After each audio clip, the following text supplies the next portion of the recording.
Oyunni nimishqa Zafer Sangun deydi. Yani üç parçalık hakkında kıssadaki Changshanlik Jawzulungni Zafer Jangjun deb atashdıki sebep nima? Bundaq desem nurg'ullar deydi bu oyunga ondaq batur tutsa bu Liu Bei'ning 5 yo'lbos Sangunning birisi tutsa bu deganda. To'g'ri, Liu Bei'ning 5 yo'lbos Sangunning birisi, lekin Liu Bei'ning 5 yo'lbos Sanguni degan faqatla hurmat nomi. Yani eliqi ordudan bergan ve tümü depteki yazılgan resmi emel namemez. Bu 5 yo'lbos Sangunning Liu Bei yüzü hürmet namıdırlar bir koygan manadek manda baturlar ba digenler nam xalas. Hem de Liu Bei özünün qo'llasi bu Sangunlarga Sangunlik namını hep bergendimi fakat 4 var. Yani Chen Jiangjun Turşaul aldı Sangun Guayu, Liu Jiangjun o'ng qo'l Sangun Zhang Fei, Zhou Jiangjun sol qo'l Sangun Ma Chao, Hou Jiangjun orqa sep Sanguni Huang Zhong.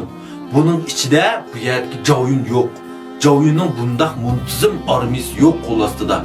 Hatta bu yer Weiyan chig'ida Han Zhongni saqlaydigan muntizim qo'shini var qo'lida. Biroq Zhao Yun'ning yo'q, yo'qmi emas.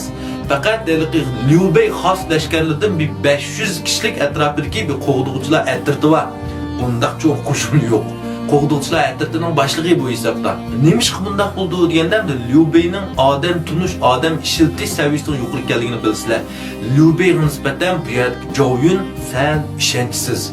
Yani bu Zhao Yun yeni bir odamga bak o'xshaydi. Kimga? Zhao Yunning maharati nihoyat yuqori, uning maharati nihoyat yuqori. Zhao Yun intayin kelishgan, u nihoyat kelishgan. Zhao Yun nihoyat bir qiziqqan, manandek altida, shash altida u shu.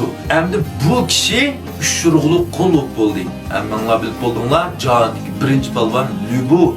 Unda xo's bu yer Zhao Yunchu ishquruqliq bo'ldi. Yani dastlabda Gong Sun Zhangdi, endi keyin Liu Bei bo'ldi. Yani Liu Bei bu vaqtda Shuzhouga berib, bu yerga Tavchan yordam qilib, Saosavga qarshi chiqmaydigan vaqtning o'zida Gong Sun Zhangdan yordam so'raydi va shu vaqtda men qo'llashtirgan Changshanlik Jawzulungni olay deb bo'g'icha Zhao Yun ma'qul men baray deb chiqib bo'ldi.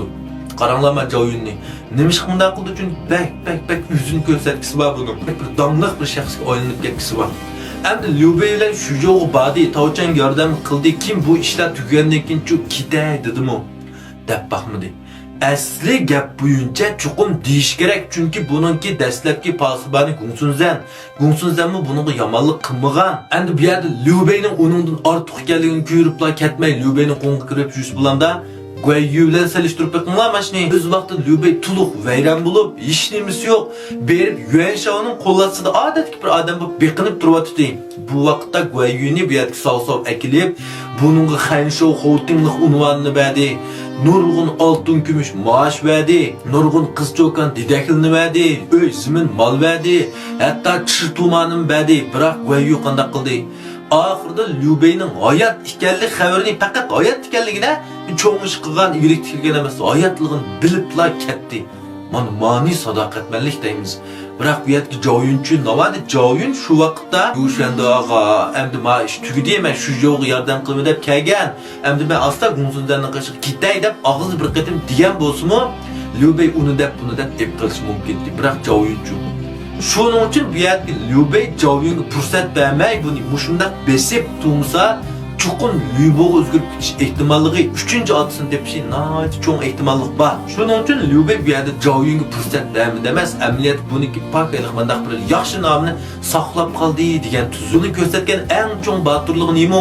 Odun chiqatim qutqizib qilish. Bu vaqtning o'zida Liu Bei Changshaga chiqingan vaqtingizda Saosov qo'g'lab kelganda Zhao Yun Saosovning tuman ming kishi qo'shiniga 7 qatim busib kirib, 7 qatim busib chiqdi. Zhao Yunning eng cho'ng boturligi dal shu. İkinci qatim bu yerga sunmaymay oduni akitmay Jangdongga kelgan vaqtimizda ikkinchi qatim berib akildi.